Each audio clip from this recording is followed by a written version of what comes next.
Art from Her Heart, a story about folk artist Clementine Hunter.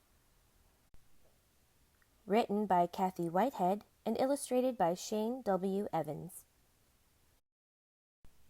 Clementine waited until her work in the big house was done and the twinkle of stars filled the night sky above the Cane River. She was ready to paint, like the artist she cooked and cleaned for on Melrose Plantation. But she didn't wait for the perfect set of paints and canvas. She used the leftovers the artist gave her. Instead of canvas, she used window shades, glass bottles, black iron skillets, and old boards, whatever she could find. In the middle of her 100 years, Clementine Hunter had decided to paint. No one gave her lessons. As a girl, she had never even learned to read or write. Clementine didn't like school and soon quit. She told her mama she'd rather pick cotton.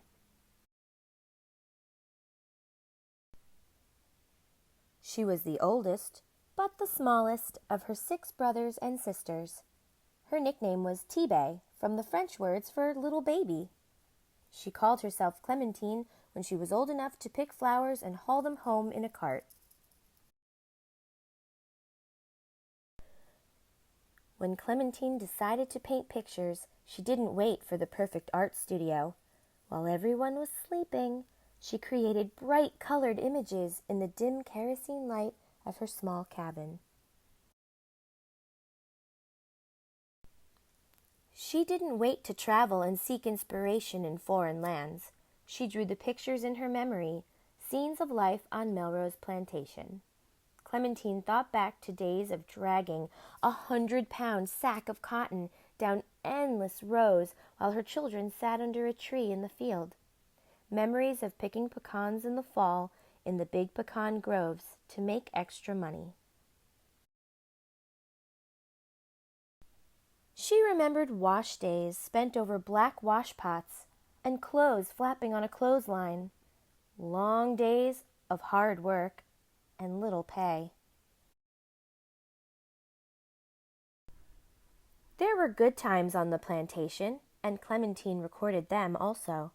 Couples laughing and dancing on a Saturday night, like the dance where Clementine met her husband, Emmanuel. Simple joys like scattering feed to a flock of hungry chickens. Fishing for catfish and bream with a cane pole on the Cane River to cook at a fish fry. Clementine enjoyed fishing at the river with her grandson, but she always fished from the bank. She didn't like getting in boats. Clementine painted special times on the plantation too. Pictures of a couple on their wedding day, graduates waiting in line for their diplomas, a paper that Clementine didn't receive until the end of her years, and children in white robes ready for their baptism in the Cane River. Her grandchildren walked into the water for their baptism. Happy days that Clementine loved to paint.